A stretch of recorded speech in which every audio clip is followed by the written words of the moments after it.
ವೇದಗಳನ್ನು ಅರ್ಥೈಸಲಿಕ್ಕೆ ವೇದಾಂಗಗಳು ಉಪನಿಬದ್ಧವಾಗಿದೆ. ವೇದಪುರುಷನ ನೇತ್ರಪ್ರಾಯಮಾಣವಾಗಿರುವಂತಹ ಶಾಸ್ತ್ರವೇ ಜ್ಯೋತಿಷ ಶಾಸ್ತ್ರ.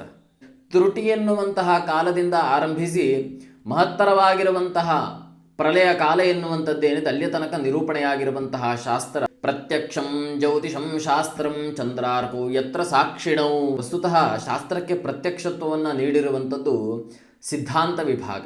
ಈ ಜ್ಯೋತಿಷಾಸ್ತ್ರದ ಮಹತ್ವವನ್ನು ತಿಳಿಬೇಕು ಅಂತಾದರೆ ಗಣಿತದ ಮಹತ್ವವನ್ನು ತಿಳಿಬೇಕು. ಈ ಗಣಿತದ ವ್ಯಾಪ್ತಿಯನ್ನು ಕೇಳಿದರೆ 432 ಕೋಟಿ ಸೌರ ವರ್ಷಗಳಲ್ಲಿ ಯಾವ ದಿನಗಳಲ್ಲಿ ಗ್ರಹಣ ಆಗ್ತದೆ, ಯಾವ ರಾಶಿಯಲ್ಲಿ ಯಾವ ನಕ್ಷತ್ರದಲ್ಲಿ ಗ್ರಹ ಇರ್ತಾನೆ ಎಂಬುದನ್ನು ಅತ್ಯಂತ ಚೆನ್ನಾಗಿ ನಿರೂಪಣೆ ಮಾಡ್ತದೆ. 2025ನೇ ಇಸವಿಯ ವಿಶ್ವಾವಸುನಾಮ ಸಂವತ್ಸರ 195 ಕೋಟಿ 58,85,126 ಸೌರ ವರ್ಷಗಳೆನ್ನುವಂಥದ್ದು ಸೃಷ್ಟಿಯಾದಿಯಿಂದ ಇಲ್ಲಿಯ ತನಕ ಕಳೆದಿದೆ. ಈ ಸಂಖ್ಯೆ ಎಷ್ಟು ಪರಿಶುದ್ಧವಾಗಿದೆ ಅಂತ